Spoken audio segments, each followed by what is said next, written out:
이번 동영상에서는 재고원, 영업관리, 견적서 입력 메뉴에 대해 설명드리겠습니다. 해당 메뉴는 실질적인 판매를 위해 각 품목에 대한 견적을 기재해서 매출처에 제공할 때 사용하는 메뉴입니다.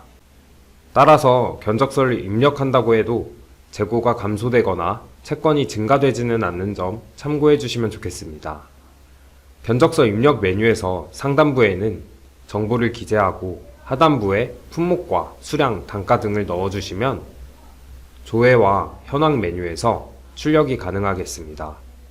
이렇게 메뉴에서 건별로 입력할 수도 있고 하단 웹자료 올리기나 엑셀 자료 올리기 기능을 사용해 일괄 업로드도 가능합니다. 이번 영상에서는 건별로 입력하는 방법에 대해 설명드리겠습니다. 먼저 상단 부분부터 설명드릴 건데요. 견적을 낸 일자와 거래처를 입력해 줍니다. 거래처를 입력하게 되면 이렇게 담당자가 자동으로 불러와지는 경우가 있는데요. 바로 재고원, 기초등록, 거래처 등록에서 해당 거래처에 여신단가 탭으로 들어가 보면 담당자가 정해져 있는 경우에 그렇습니다. 이렇게 담당자를 불러와도 실제 견적서 입력 시 상황에 맞게 수정하실 수도 있습니다. 또한 거래처를 클릭하면 우측에 FM 버튼이 생기는데요. 해당 버튼을 눌러 거래처의 채권, 채무를 조회하시거나 정보도 확인하실 수 있고 휴폐업된 업체는 아닌지 확인해 보실 수도 있겠습니다. 작성하고 있는 견적건이 추후에 출고될 때 어느 창고에서 재고를 출하할지는 출하창고 쪽에 기재해 주시면 되고, 부가세가 적용되는 품목을 취급한다면 거래 유형에 부가세율 적용으로, 그리고 영세나 면세같이 부가세가 적용되지 않는 품목이라면 이적용으로 체크해야 아래쪽에 품목 입력 시 공급가액과 부가세가 정확히 계산되겠습니다. 그리고 국내 거래인 경우 통화는 매자로 선택하고 해외 거래인 경우에는 외화 종류를 선택해서 전표를 입력해 주시면 되겠습니다. 만약 외화를 등록해야 한다면 하단의 추가 버튼을 눌러 신규로 외화를 등록해 주시면 되겠습니다. 그리고 참조, 결제 조건, 유효기간은 필수값은 아니지만 입력하실 내역이 있다면 기재해 주시면 되겠습니다. 만약 주소와 같이 기존에 제공하지 않는 항목을 추가하거나 특정 항목의 표시명을 변경하고자 하는 경우라면 우측 상단 옵션을 눌러 입력 화면 설정에서 기본으로 제공되는 양식을 클릭하거나 신규 양식을 추가해 줍니다. 그리고 양식 설정 창으로 들어오셨다면 타이틀에 마우스를 올려 추가 버튼을 눌러줍니다. 여기서 문자 형식이나 장문 형식 등을 추가하실 수 있는데요. 저는 장문 형식 1을 추가해서 표시명을 바꿔보겠습니다. 표시명을 주소로 입력하고 만약 해당 항목을 필수 입력값으로 지정하고 싶은 경우라면 필수 항목에 체크하고 적용해 주시면 되겠습니다.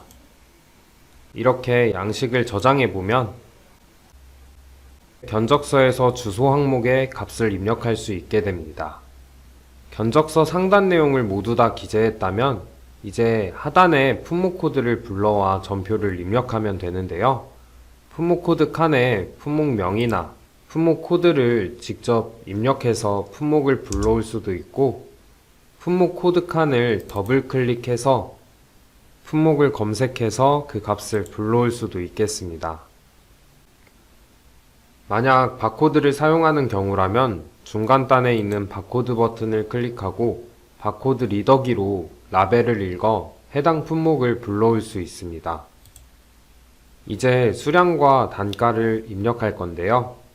일반적으로 품목 등록 시 출고 단가를 기재했다면 품목을 넣었을 때 단가 항목에 해당 금액을 불러오게 되고, 입력창에서 바로 수정하시거나 FM 버튼을 눌러 정보를 클릭해 입력했던 여러 단가들을 확인하고 선택해서 불러올 수도 있겠습니다.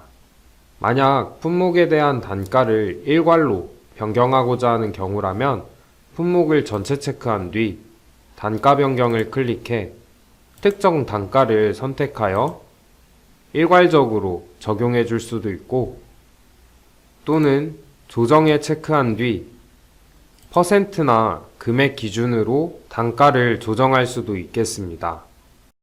퍼센트로 10%로 입력하고 적용을 눌러주게 되면 입력되었던 단가 기준으로 플러스 10%가 적용된 것을 확인하실 수 있습니다. 만약 마이너스 10%로 입력하게 되면 단가 기준으로 마이너스 10%가 다시 적용되는 것을 확인하실 수 있습니다. 금액을 할인할 때는 마이너스로 숫자를 입력하고 더할 때는 플러스로 입력해 주시면 됩니다. 만약 입력하는 와중에 해당 품목들의 재고가 궁금하다면 중간단에 있는 재고 불러오기 버튼을 클릭해 전체 재고 수량과 창고 수량을 확인할 수 있습니다. 이렇게 견적서를 다 입력했다면 해당 전표를 저장해 주시면 되고, 저장 전표를 클릭하게 되면 바로 견적서까지 확인할 수 있게 됩니다. 입력한 견적서는 좌측 견적서 조회와 견적서 현황에서 확인할 수 있는데요. 먼저 견적서 조회에서는 이렇게 전표별로 견적서를 확인하고 인쇄 버튼을 눌러 출력하실 수 있습니다.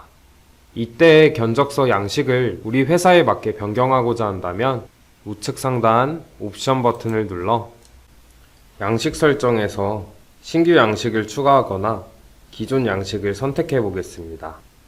그리고 양식 설정 창에서 원하는 위치에 마우스 우클릭 후 항목 추가를 하실 수도 있고, 상단부나 하단부에 내용을 기재할 수도 있는 점 참고해 주시면 좋겠습니다. 양식 설정이 모두 끝났다면 견적서 인쇄 창에서 하단 인쇄 버튼을 눌러 견적서를 인쇄하거나 PDF로 변환하실 수 있고, 이메일 버튼을 눌러 거래처에 이메일로 전송할 수도 있습니다. 이때 거래처 등록 시 이메일 주소를 입력했다면 자동으로 하단의 거래처 이메일이 불러와지며 원한다면 해당 화면에서 직접 수정하시거나 추가해 줄 수도 있겠습니다. 견적서 조회를 보면 이렇게 상단에 여러 탭들이 있는데요. 견적서로 전자결제를 올리는 경우라면 해당 내역은 결제 중 탭에서 확인하실 수 있고, 확인 미확인 기능을 사용하는 경우라면 이확인 탭에서 작성한 견적서를 보고 진행 상태 변경을 눌러 확인 처리해 주실 수도 있겠습니다. 확인 처리된 견적서는 진행 중 혹은 완료 상태로 변경되는데요. 해당 견적서가 아직 유효한 경우라면 진행 중 상태로 두면 되고, 더 이상 유효하지 않다면 완료 상태로 변경해 주시면 됩니다. 견적서 일자 넘버를 클릭해 작성한 견적서를 수정하거나 삭제하실 수도 있고, 견적서를 생성하고 수정하고 삭제한 이력은 우측 하단 이력 조회 버튼을 눌러 확인하실 수 있겠습니다. 만약 견적서를 받고 고객이 실제 품목을 주문하는 경우라면 입력해둔 견적서를 주문서로 불러올 수도 있는데요.